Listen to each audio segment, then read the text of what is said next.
everybody. Welcome to the Dynasty Pros Devy Show. Alongside Justin Taylor, I'm Tommy Harvey. Do us a favor and hit the thumbs up and subscribe to our channel. If you'd like to know when we go live, make sure you also hit that notification bell. Today, we're going to talk about Devy Running Backs. How you doing tonight there, Justin? I'm doing good. Excited to talk about some running backs. We got quarterbacks in a couple weeks ago, running backs this week, and then we'll be hitting up wide receivers and tight ends in the next few weeks. So excited to kind of talk about this group. There's a lot of guys I like in here personally and have on Devy's squad, so happy to talk about them. Absolutely. This is actually a show I've been really looking forward to. There's a lot of really top end running backs in my rankings, but then there's a couple sleepers that can really sneak up on people later on. Let's go ahead and jump into it. Let's go ahead and give our overall top five. I know ours differs quite a bit. I'll go ahead and give mine, and then I'll let you jump right on in after that.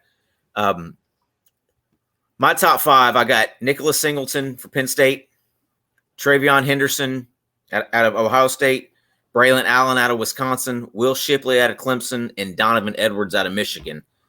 Go ahead and jump in with your top five, and then we'll kind of compare and contrast them. Yeah, I got some of the same guys. A few guys I'm really high on. Raheim Sanders, running back out of Arkansas, really nice season last year. Feel like he's due to really kind of explode on the scene this year. He's a guy I like a ton. Quinshon Judkins, a guy who came in at Ole Miss a little behind Zach Evans and then really stole that role this year. I just think he's got a chance to really explode in that Ole Miss offense and just going into his sophomore year. Then I've got Travion Henderson, Ohio State, a little higher in my rankings initially, but injury problems last year has dropped him just slightly down my rankings. Nicholas Singleton, a guy I really like, you got number one. I think he's got that potential. For me, there's a couple guys that have been slightly more productive at this point in their careers, and that's why he's a little lower on the list. And then at number five for me right now is Braylon Allen from Wisconsin. That right there is a very solid list. I've got probably 7, 8, 9 guys who I would feel comfortable kind of shuffling in and out of those rankings. They're all kind of clumped together for me. I know that a lot of people have, your normal Nicholas Singleton, Travion Henderson, Raheim Sanders, Braylon Allen. But there's a couple others within that kind of that top 8, 9 range that you could probably really put all in there together. I just think Singleton has so much talent to be going into a sophomore year. That's why I have him number one. Travion Henderson, I got him number two. He was my number two last year also, but I slid Singleton above him just because Henderson missed time with that injury. I want to see him come back from it. I know his workload isn't going to be overly intensive, especially with Mayan Williams and Dallin Hayden there at Ohio State as well. So he should be able to stay healthy going into his draft-eligible season. Braylon Allen is just a monster to me. He reminds me so much of Derrick Henry, just the way he runs. If you put Derrick Henry, Braylon Allen, and another guy I'll be talking about later on, Caden Fegan, in a side-by-side together, they all look the exact same when they're running. It's crazy. They're just so big and strong. They're almost unstoppable. Will Shipley, I think, has a lot of Christian McCaffrey in him. He has that kind of that speed and pass-catching dynamic that you really like to see out of a running back. I don't think he quite has the shiftiness McCaffrey does, but he has quite a bit of the same skill sets. And then Donovan Edwards. If Donovan Edwards was ever just the full-time starter at Michigan, you'd really be able to see what all he could do. But with Blake Corum there, he's a guy who's not going to get a full workload. Yeah, that's the only reason Edwards is not in my top five, to be honest with you, is the quorum factor. If you were saying, hey, Donovan Edwards coming in this year, number one back, all by himself at Michigan, he's probably in my top five. That's my worry. Quorum coming back, I still think he gets work. I still think he has the ability. I don't think it's a talent problem for me. My issue is the workload he's going to get actually at Michigan this year. Braylon Allen, like you said, guy's just a beast. Monster freshman year. Little bit of a downtick last year. They really struggled throwing the ball. Wisconsin did. New head coach, new quarterback. There's a chance that Braylon Allen gets unleashed this year with a better offense, with a new QB. We're not, it's not a 9-man box every time against him. So he's a guy I think he bounced back big time. People that knew him for his freshman year were kind of on him, but I think he slipped a little bit in rankings last year. But to me, he has a shot to go way back up in the rankings this year. Shipley, for me, is a guy I like. I'm just not 100% sold on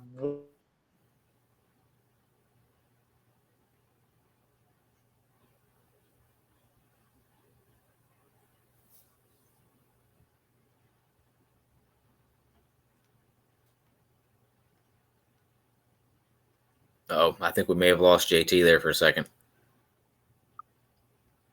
Hey, JT, are you back? Okay. Yeah, it looks like looks like we lost you there for a second whenever you were talking about Shipley. Yep, my apologies there. Internet kicked out for a second here. Yeah, Will Shipley, like I said, I like him a lot. CMC, I think you're right. He has a little CMC in him. I'm just not sure he's as athletic as CMC is the only issue for me. And I'm not 100% sure where NFL teams see him. I've got him top 10, but he's just slightly outside of my top 5 as far as that's concerned. Trayvon Henderson, like you said, I think he's got a chance to bounce back after the injuries kind of slowed him down last year, but I really, really like him as well after a super productive freshman season.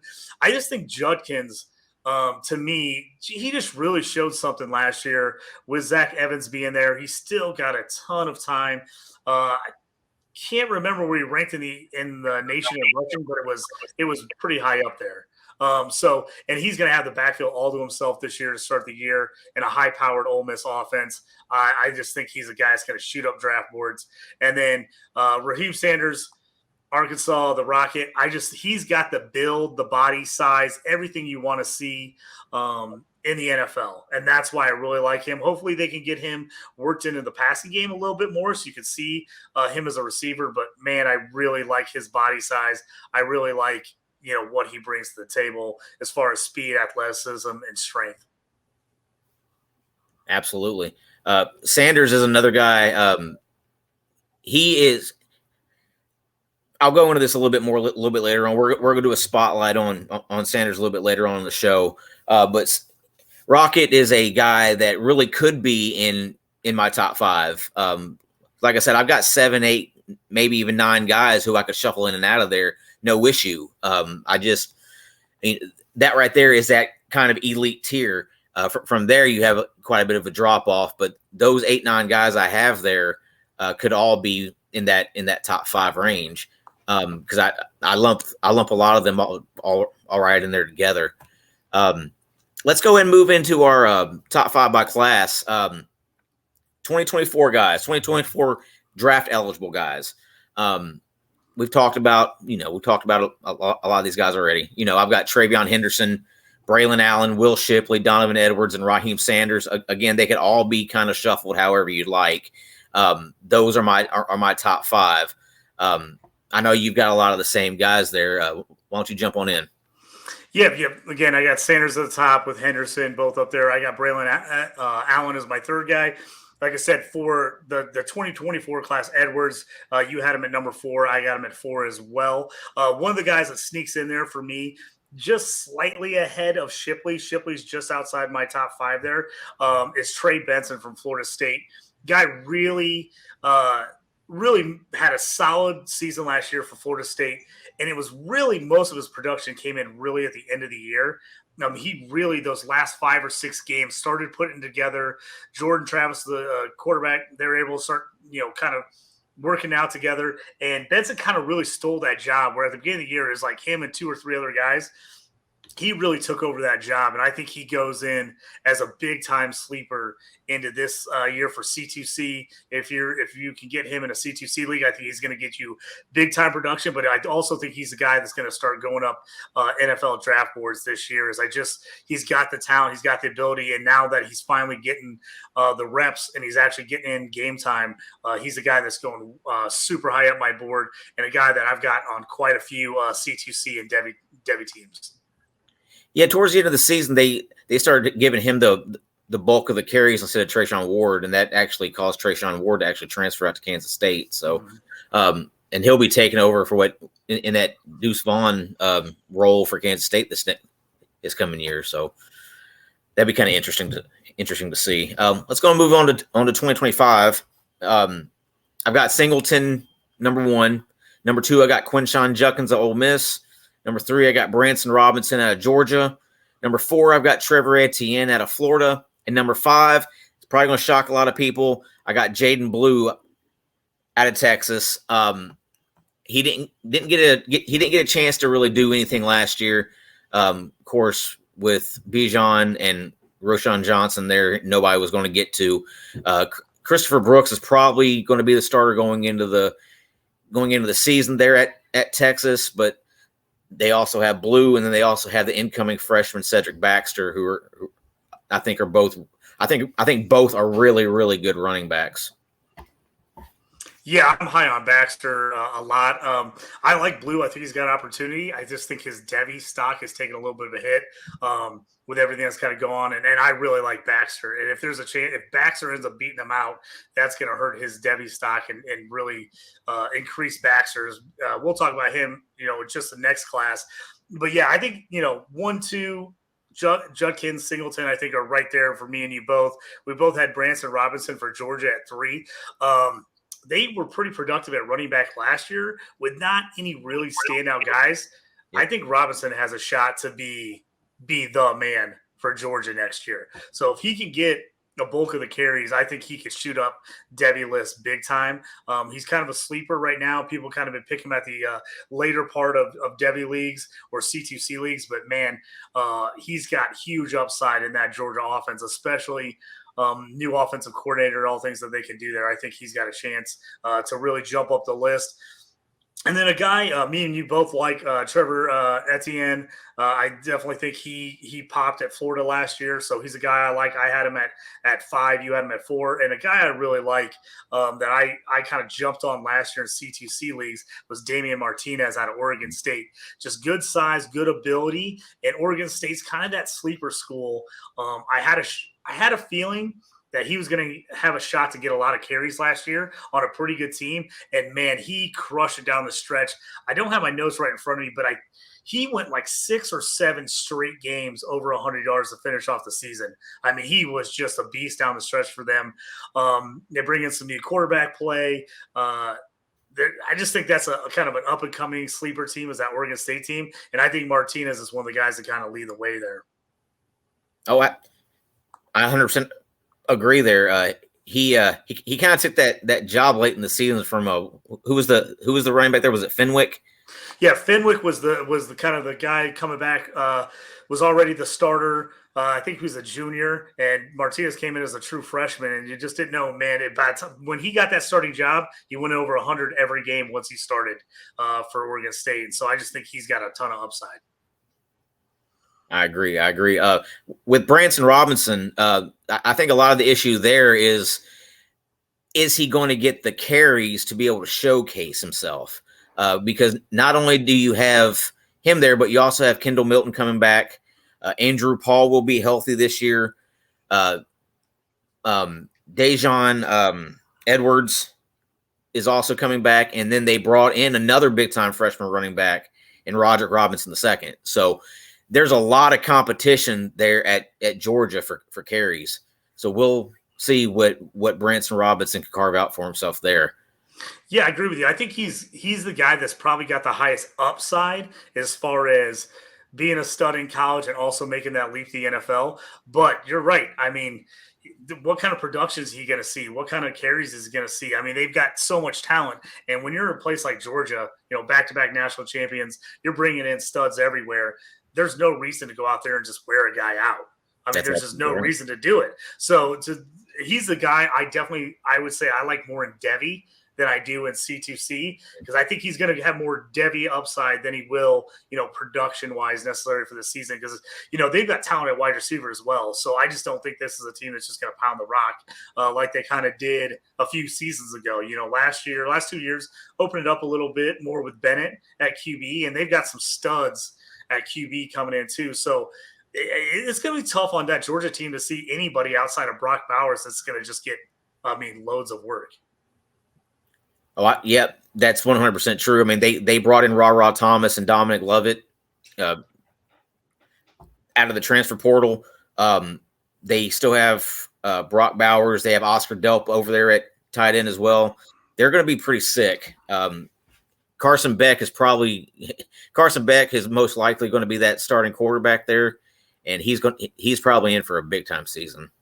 Yeah, whoever ends up winning that starting job between him and Vandegrift is you got to assume he's going to have a pretty big year. I mean, he's going to have talent on top of talent around him, and I mean, you get an underrated move for them. I know we're not really talking about quarterbacks and wide receivers, but man, Dominic Lovett was an absolute stud for Missouri last year. I mean, he was a huge loss for Missouri. Until the end of the year, I think he got nicked up the last couple games of the year, but until then, he was leading the SEC in receiving on a not very good passing Missouri team. So, I mean, they were not throwing the ball well, and he was leading the SEC in receiving. So, I mean, now you put him with a top-tier QB on a top-flight offense. I mean, Dominic Lovett, he's got sleeper written all over him. Absolutely, he does. I would love to have him in some CFF leagues. I've got him in a couple that I jumped in last year just because he had a really strong freshman year at Mizzou coming out of St. Louis. And I just had a feeling he was going to take that big jump, and he did early in the season.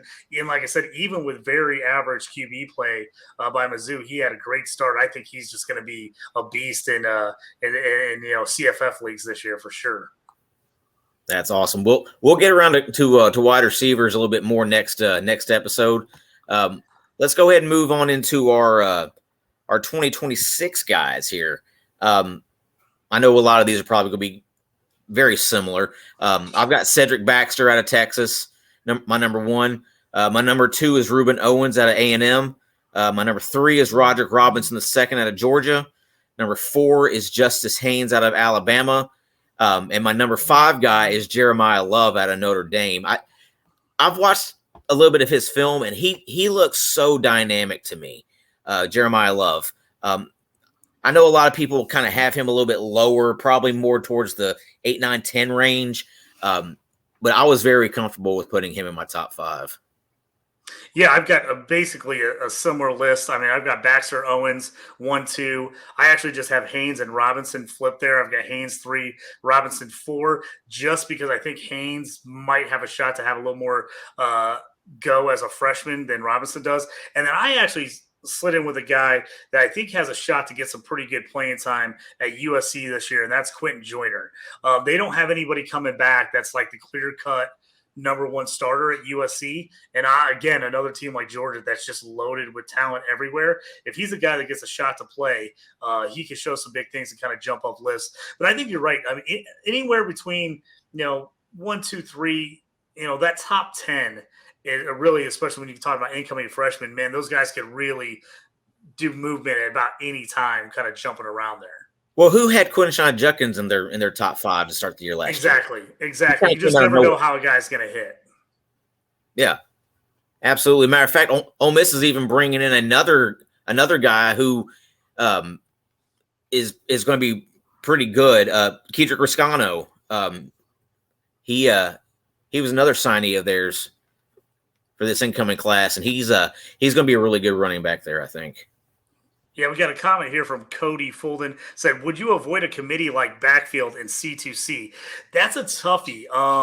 Sometimes if I can get both guys, I love that. If I can get an older player and get his backup later on, where I make sure I have both guys just in case an injury happens or someone jumps a guy during the season, I'm all about it. That C2C side for me is always that really fine line between taking those guys that are like juniors, seniors that are going to give you really good production, but are really kind of iffy on the Devy scale as far as where they're going to end up Devy wise, but are going to give you that college production. And those guys who are like, hey, I'm going to take a younger guy that's got huge upside, but man, maybe he's not going to give me anything on the C2C side for, a year, 2, 3 on the CFF side. So I think it's always tough to look at that, but I think in college especially, it's easier for a guy to kind of steal a job and get on a streak than it is in the pros. I feel like when they go, committee backfield in the pros, you're looking a lot of times at 60-40, 50-50. I think in college, you get guys to get a hot hand and play a lot, and there seems to be so many more plays in college where I think you can get teams where they have 2 productive backs and you can actually play both guys. Well, and also in a C2C, it feeds directly into your NFL squad. So if you can pair somebody like a Nicholas Singleton and Katron Allen together, I would definitely look at doing that. But it was like you said also, if you have a guy who's an older guy, don't worry. Well, I'm not saying don't hesitate to take his younger counterpart to kind of recycle that backfield. Like Jaquindon Jackson over in Utah, you can also look to take Jane Glover or John Randall Jr. there. A couple of those younger guys to kind of complement him for whenever Jackson moves on. Yeah, that's something I like to do in C2C leagues is if I know I've got a stud that's already on my team, I like to try to target those incoming players on that same team in case something happens to them. Perfect example, Travion Henderson gets hurt last year. If you had Williams on your team too, man, you just plugged him right in and you're going. Yep. And so I definitely think with a larger roster size in CFF and C2C, even if you're playing best ball as opposed to lineup, I think it's worth having multiple guys on the same team, especially when you're talking about high-powered offenses in college. Some of those guys can have huge years, both of them at the same time, and they're both totally startable or playable. Yep. It was like for Tennessee last year, the backup actually led the Jalen Wright actually led the team in rushing over the starter, Jabari Small. Absolutely. All right. Well, let's move on to our sleepers here. In my 2024 class, I actually really like guys like Mayan Williams, Raymond Davis, and then you'd already mentioned Trey Benson. I kind of have him as a sleeper because I don't think really a whole lot of people are talking about him.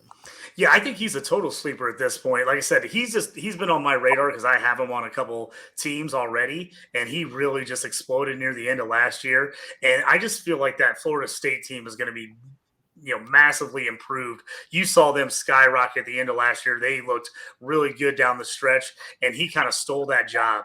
And I think him going into the season as the full-time starter, I think is the way to go. I just think he's a guy that's definitely – if you can get on him now, because I think it's going to be harder to get on him later in the year. But yeah, we both talked about him a lot. A guy I liked a ton is Carson Steele, the transfer to UCLA from Ball State. The guy just tore it up in the MAC last year. If you watch those Tuesday, Wednesday night matching games, he was a guy that stood out. People were wondering, like when he went to the transfer portal, like how much – how big of a jump is that, going to be to the Pac-12 from the MAC? And they're already got Chip Kelly coming out in camp saying this guy's a beast. He's got everything you want. He's got the size, he's got the speed, he's got the moxie. And with Charbonnet going to the pros, the door is wide open for Carson Steele to jump in there. He's a guy that, might have slipped through the cracks for some people last year, especially if you are in a league with not many waiver wire pickups. He's a guy probably didn't get drafted. So if you didn't have waivers, he's probably still out there for this year. He's a guy I definitely, especially on the CFF side, I think he's got some Devy upside, but I definitely think CFF side, he's got a chance to get you some major points, and he's definitely going to be kind of an outside sleeper NFL-wise. I mean, I wouldn't see him going first, second round, but he's that guy who could play himself into a third, fourth round pick in the NFL. I think with Steele, I have to see him do it against a higher level of competition. Game 1 last year against Tennessee, he was not productive at all. And a lot of that was just because they got down so quickly that he wasn't really usable. But he should still always be a guy who is involved in the offense, and he just really wasn't in that game. Yeah, it'll be interesting because it seemed like it took Ball State just a little while to figure out how to use him properly for the year. Obviously, a team that doesn't have much talent up front as far as the offensive line and that stuff goes. So yeah, I'm really excited. I'm high on him. He's definitely a guy that he could come out and get beat out by someone and bust, but he's definitely a guy that I think is a sleeper that has a high upside if he can make it work at UCLA. Definitely.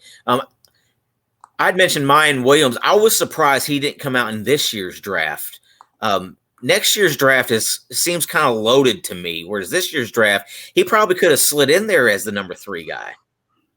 I agree with you. Williams going back was a little bit interesting just because he had such a productive year because Henderson was hurt most of the year.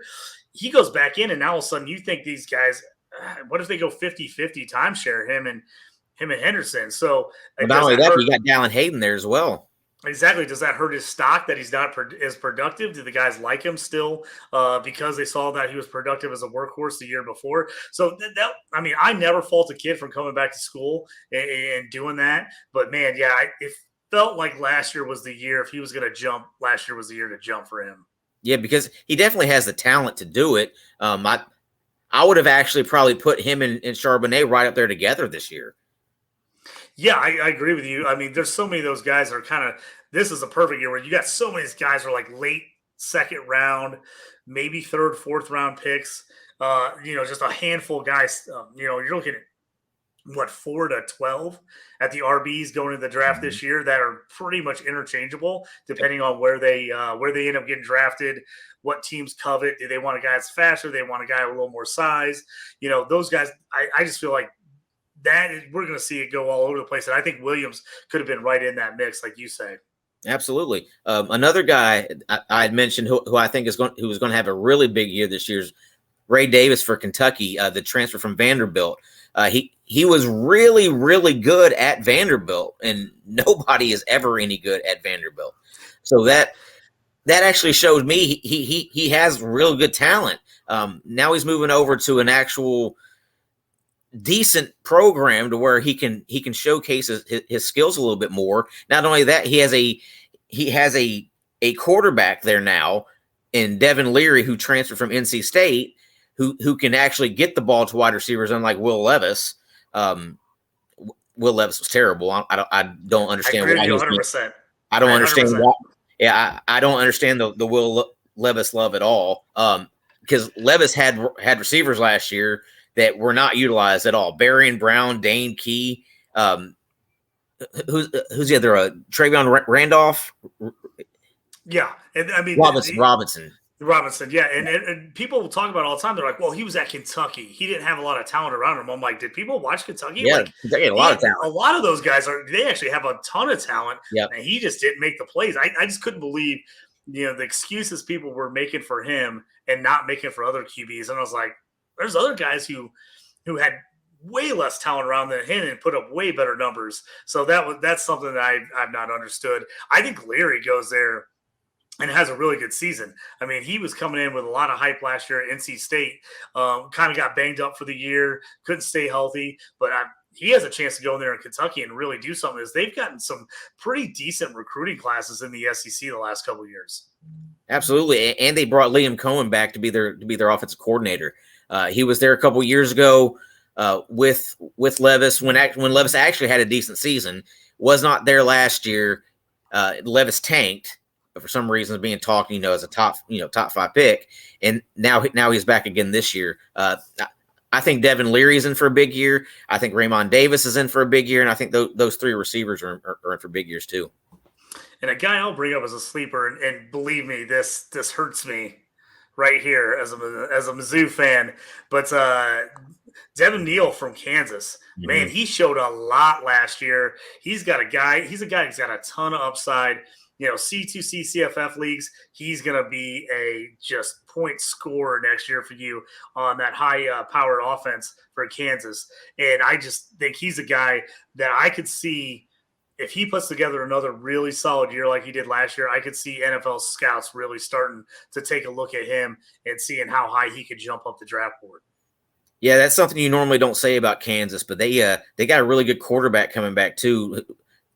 What was the name? Jalen? Is it Jalen Daniels? Yes. Yep. Daniels. Okay. He got hurt last year.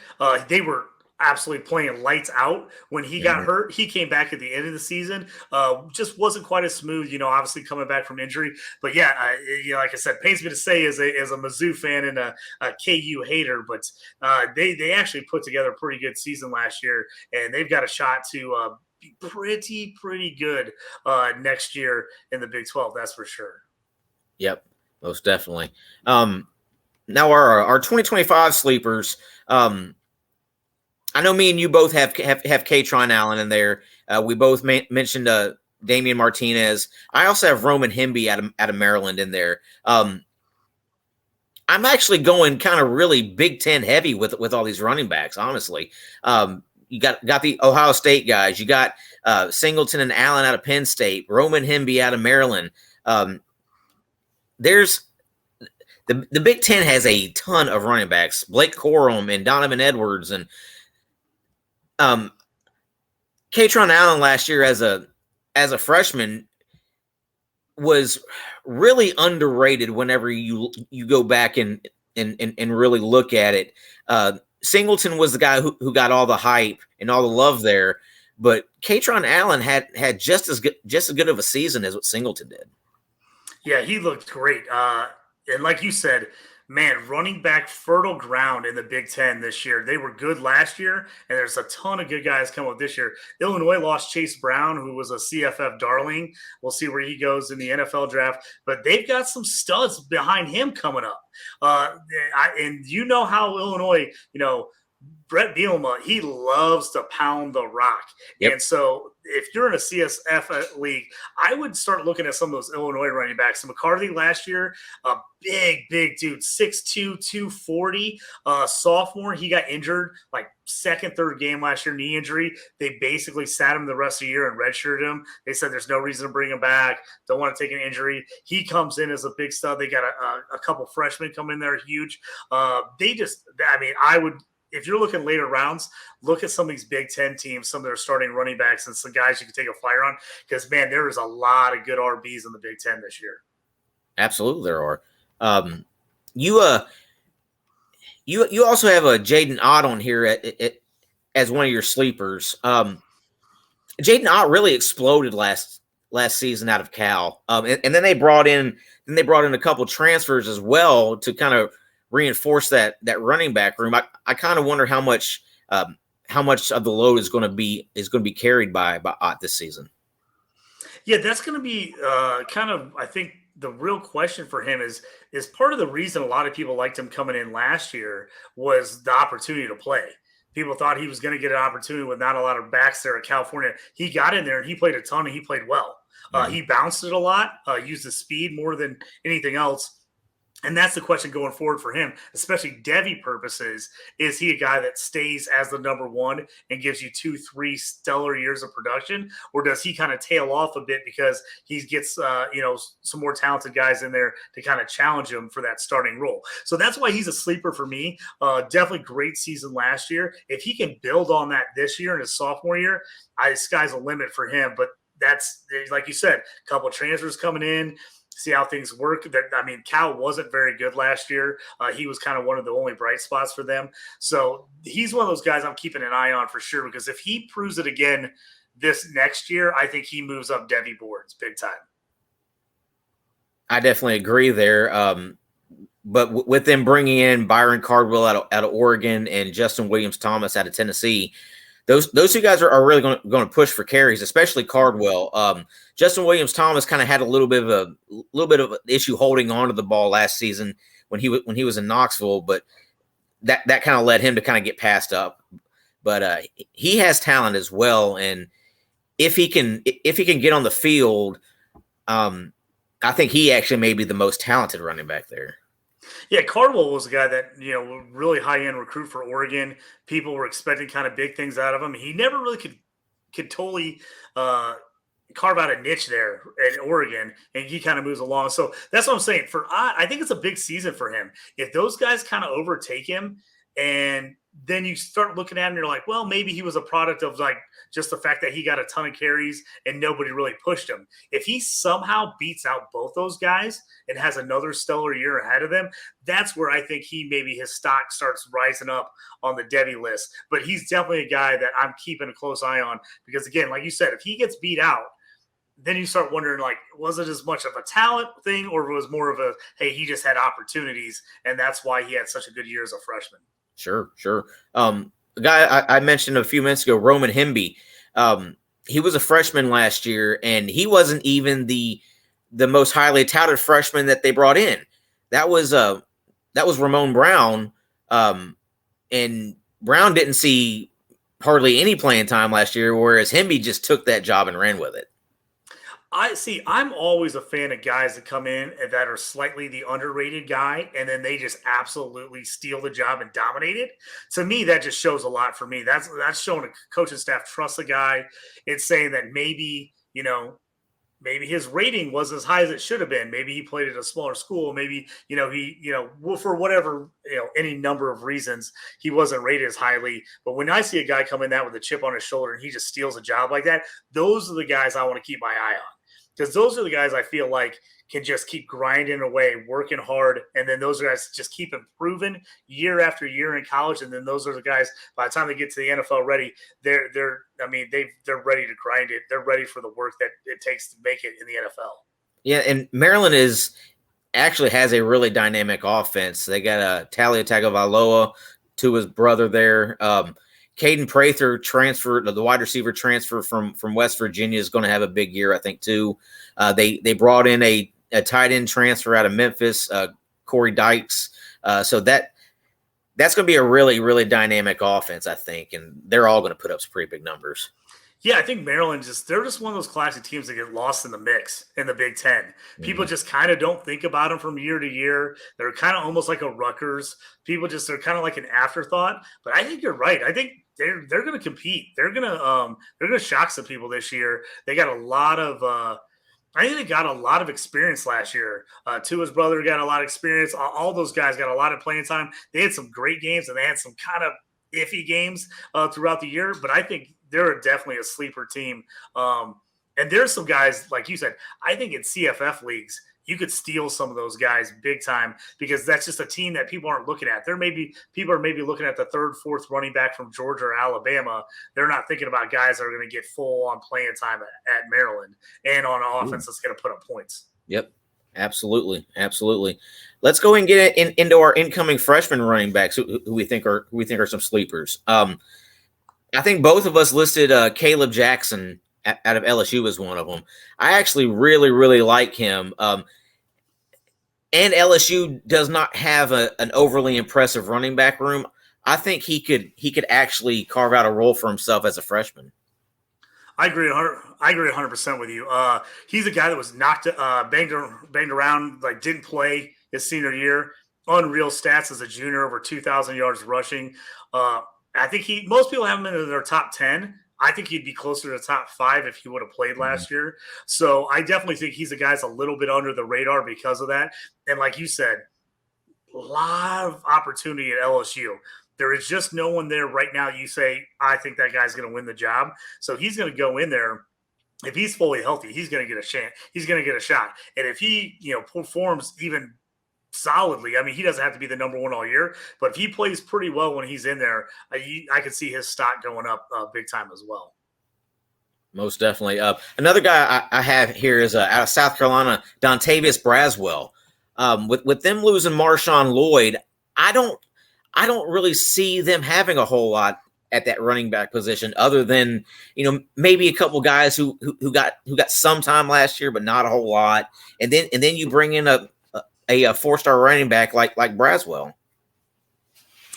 I agree. The biggest thing for me, I think a lot of people got to look at, it's definitely when you're picking Devy, you want to take the guys you think are going to have that high end at the next level. But playing time matters. I don't care what anybody says. Playing time matters. And if you can get into a high D SEC program, D1 program, and you can play a bunch as a freshman or sophomore, as opposed to wait until your junior or senior year to play, I think that matters. It matters in NFL circles. It definitely matters in fantasy circles, as everybody, they always want to look at, the breakout year, age year, all that stuff. So I think, getting those guys that get opportunities, if they can bust out early, I think is a big thing. And opportunity is there for Braswell to really be a solid guy. And I mean, you got to look at that. Do you take a Braswell as a guy who has a good chance to come in and start, or you take a Roderick Robinson who maybe he starts, maybe he's third on the list, maybe he redshirts for Georgia if they've got so many guys going? You just don't know.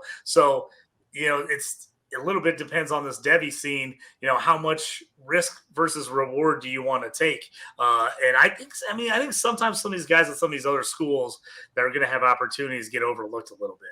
Yeah. Another guy that I wanted to touch on a little bit here was Cameron Seldon, incoming running back for Tennessee. The guy's kind of a Swiss Army knife. He's going to start off being a running back, but he could eventually morph into a kind of hybrid wide receiver running back position, kind of like what a Deebo Samuel is. Yeah, he's a guy that's got a lot of opportunity. I mean, Tennessee, they're going to be explosive offensively, and if he can get in there and play, and they can use them in a bunch of different ways, that's what NFL wants to see. They want to see, can you be moved around? Can you do different things? If you're asked to do different stuff, can you come through and do it? I think he's a guy. Yeah, if he gets in there and can produce in different ways, I think that's a big thing. And another one, we probably need to bring up, because it's another big matchup, is that Alabama running back room. You got Richard Young, who we had on there as kind of our sleeper. He's right in there with Justice Haynes. Right now, the reports are Justice Haynes has really kind of grabbed a hold of that job, and he's a guy that they're saying we're going to get 100% first-team reps in. But again, all it takes is one ankle, one knee, something to happen, and Young could easily jump him. And again, the way that Alabama's produced running backs last couple of years, you want as many guys in that running back room as you can get, because you don't know who's going to be the guy that pops out. And it could be multiple guys pop off with that type of team. Yeah, definitely. I mean, they're bringing Jace McClellan back, and then you also bring those two heavily recruited freshmen. I think they're both going to be really, really solid. The last guy I really remember going into Alabama and not producing, and that was because of injury, was Trey Sanders, and he's since moved on to TCU. There's another guy I was wanting to bring up here in the class of 2026, Caden Fegan. I'd mentioned him earlier. He's a running back for Illinois. He to me is in the same mold as like a Braylon Allen. Just really big guy coming out of high school. They didn't know, is he going to be a linebacker? Is he going to be a running back? Kind of the same thing with Braylon Allen a couple of years ago. Allen got on campus there. He got on campus as a linebacker, and then they quickly moved him to running back because they saw the type of playmaking ability he has. And they are both so big and so dominant. If you were to put a video of them side by side together, they look almost identical. Yeah, he was the guy I was talking about, the way Brett Bielema wants to run U of I. I mean, they're right down the street from me. I go to a couple games every year for U of I. I'm only 15 minutes away. He's got that size.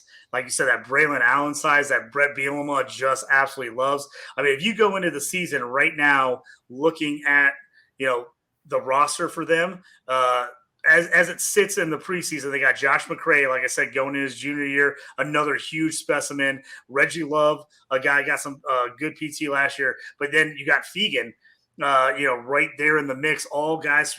I could see them using all those guys as opposed to just pounding the ball with Chase Brown like they did last year.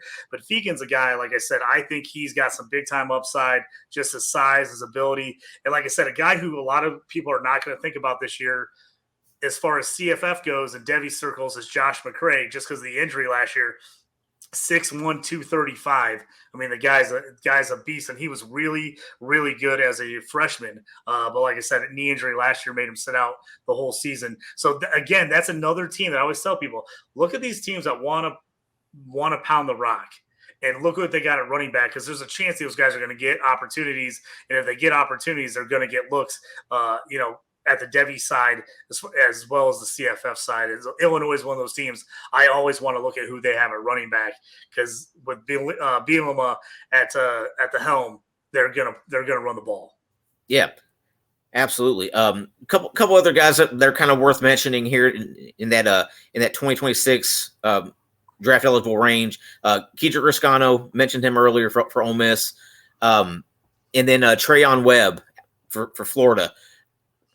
I want to see what he's able to do in that backfield, especially since they're kind of loaded there already with Johnson and with Etienne. Yeah, it'll be interesting to see if he can break into the lineup at all. And that's always the question with these freshmen too. Sometimes you gotta take the upside of them. You gotta look at them, what team they're on, who's ahead of them. A lot of times you're not going to necessarily see the immediate payoff for these guys. But especially if you're in a Devy league that goes quite a few years out and you're not playing CFF, these are maybe some of those guys you want to jump on in your draft that might be around, say the high end, all the top 10, 15 guys are off the board, and you're in the next round of a Devy, and you're looking at like most of the juniors or seniors are high end, sophomore juniors are gone. These are the kind of guys you want to look at and say, hey, maybe he's not getting an opportunity this year, but do you sneak him when you get him this year, and then all of a sudden he goes into next year as the number one guy, and now his upside's through the roof, and it's impossible to get him. So I think that's sometimes what you got to look at. I think I always think back to Marvin Harrison Jr. at Ohio State. Came in pretty highly rated. Not everybody thought he was going to be the guy that he ended up being. But for the people that looked at it and goes, man, Ohio State's really produced some studs. He had some really good games as a freshman, even with all the guys in front of him, and were able to jump on him. Man, you won out, because now you're looking at yourself a top 3 Devy player in most circumstances coming in next year. And if you obviously add him for CFF, he gave you great production, CFS, C2C leagues. But he's a guy you can't get now. It's almost impossible. I mean, you got to trade the house for him. But sometimes you got to take that chance. And I always tell people, that's the biggest deal with Devy. You got to take a chance sometimes, because you don't know what guys are going to hit and guys aren't. And no one's hitting all the time in Devy. It just doesn't happen. So you got to kind of look at your guy. You got to figure out who might have the next best shot. And sometimes you go a year early on a guy. I mean, I jumped on a Marvin Harrison Jr. in the second round in a couple Devys last year, and people were looking at me like, "Ooh, I like him, but is that way too early?" And now the guy's 1-1, 1-2, 1-3. If you got to start your startup season this year with Devy's, you're looking at him. He's either a 1-1, 1-2, or 1-3. So, and people had him going like, I had some Devys where, we took 48 guys, and he was like one of the last 5 guys taken last year before the season started. So again, sometimes you got to just take if you got a guy that you like, a guy that you think could have some huge upside, sometimes just swing at him. You're going to miss occasionally, but sometimes you're going to hit a home run. Well, especially if you're in these kind of deeper Devy leagues. Some of these Devy drafts go 10, 12 rounds. So once you get that deep into them, you're looking at guys like a Trayon Webb, who you may end up having to wait 2 years on, which there's nothing wrong with. Take flyers on guys who you may not know a whole lot about, but that they're in programs that they could eventually become something in. Absolutely. I agree 100%. And that's why I always tell people, because people always ask me like, hey, what do I need to look for in my Devy draft? And I'm like, it depends if you got a startup or a second year. Look where guys are going, because you'll have certain drafts where they're going to take, people are going to jump in and get every incoming freshman or sophomore they can, because they're trying to hit that next superstar right off the bat.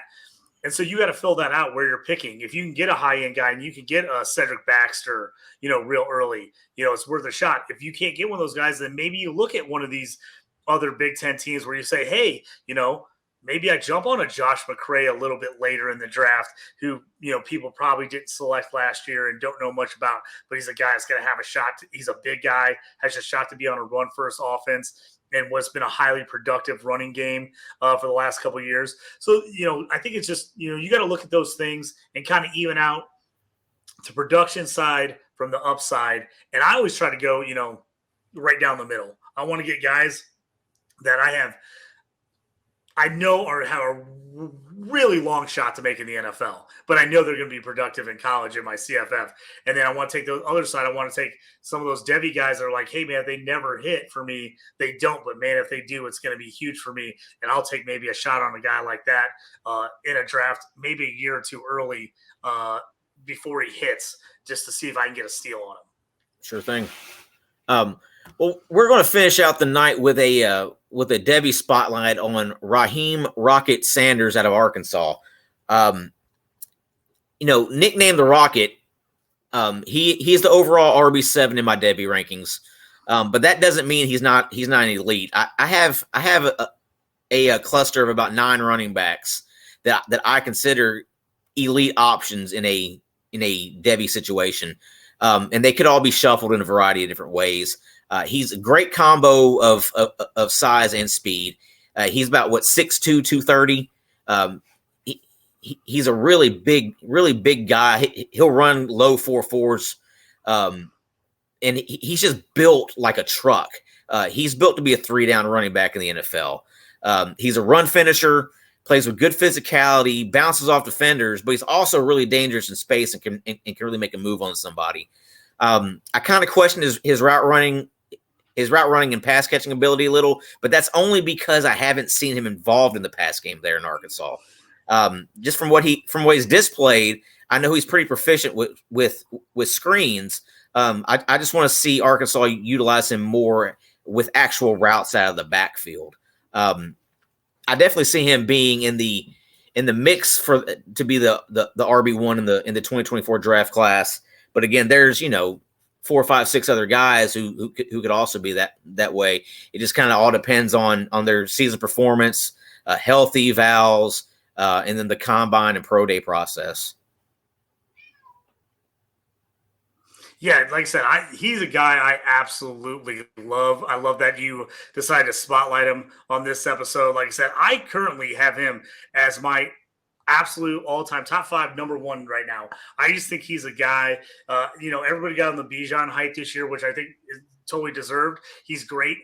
Do I think he's Bijan? No, but I think he's a bigger, more physical player, but it does not lack in speed.